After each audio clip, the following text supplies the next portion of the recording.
부활의 아침입니다.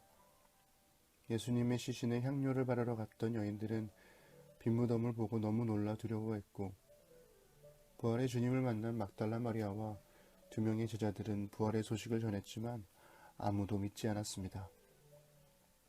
예수님의 부활을 믿는 것보다 믿지 못하는 게 더욱 자연스러운 반응이라는 것을 알 수 있죠.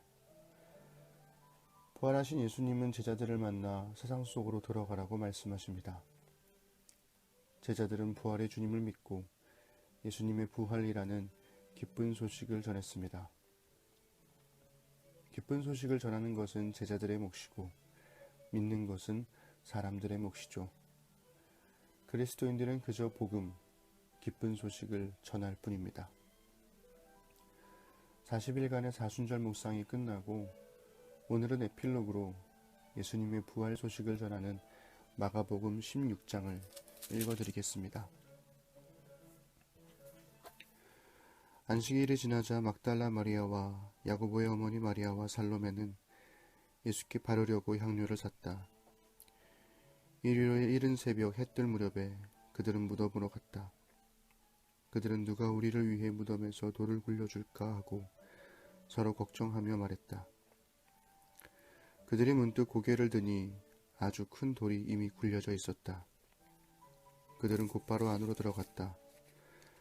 한 청년이 흰 옷차림으로 오른쪽에 앉아있는 것이 보였다. 그들은 몹시 당황하여 놀랐다. 그가 말했다. 두려워 마라. 너희가 나사렛 예수 십자가에 못 박이신 그분을 찾는 줄을 안다. 그분은 다시 살아나셨다. 그분은 더 이상 여기 계시지 않는다. 너희 눈으로 보는 것처럼 이곳은 비어있다. 자, 어서 가거라.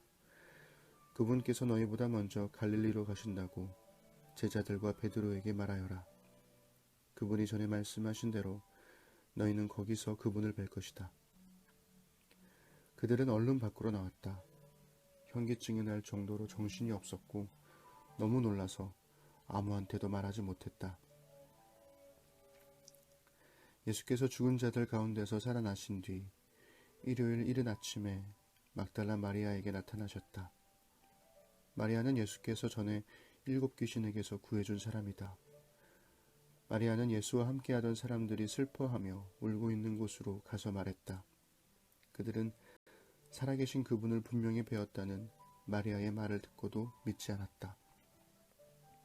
나중에 그들 가운데 2 사람이 시골길을 걸어가고 있는데 예수께서 다른 모습으로 그들에게 나타나셨다. 그들이 돌아가서 나머지 사람들에게 말했으나 역시 믿지 않았다. 그 후에 11제자가 저녁을 먹고 있는데 예수께서 나타나셔서 그분이 살아나신 것을 본 사람들의 말을 믿지 않은 제자들의 불신앙을 아주 엄하게 꾸짖으셨다. 그리고 말씀하셨다. 세상 속으로 들어가라. 어디든지 가서 하나님의 복된 소식인 메시지를 모두에게 알려라. 누구든지 믿고 세례를 받으면 구원을 받고 누구든지 믿지 않으면 정죄를 받을 것이다. 믿는 사람들에게 따를 표적 몇 가지는 이렇다. 그들은 내 이름으로 귀신을 쫓아내고 새로운 방언으로 말하고 손으로 뱀을 잡고 독을 마셔도 상하지 않으며 병자에게 손을 얹어 낫게 할 것이다. 간략하게 말씀하신 뒤에 주 예수께서 하늘로 들려 올라가셔서 하나님 옆 영광의 자리에 앉으셨다. 제자들은 어디든지 가서 메시지를 전했다. 주님이 친히 그들과 함께 일하시며 명백한 증거로 메시지를 확증해 주셨다. 어떻게 하면 교우들의 일상 속에서 함께 하나님의 말씀을 읽을 수 있을까 하는 생각을 하다가 아주 가벼운 마음으로 시작했던 사순절 묵상이었습니다. 제2 수요일을 시작으로 성경 공부를 병행하며 분주한 하루하루를 보냈지만 그 분주한 마음을 다잡을 수 있었던 힘은 아침마다 읽었던 성경 말씀이었죠. 무엇보다 소중한 사람들과 함께 같은 말씀을 읽고 나눌 수 있어서 행복했습니다.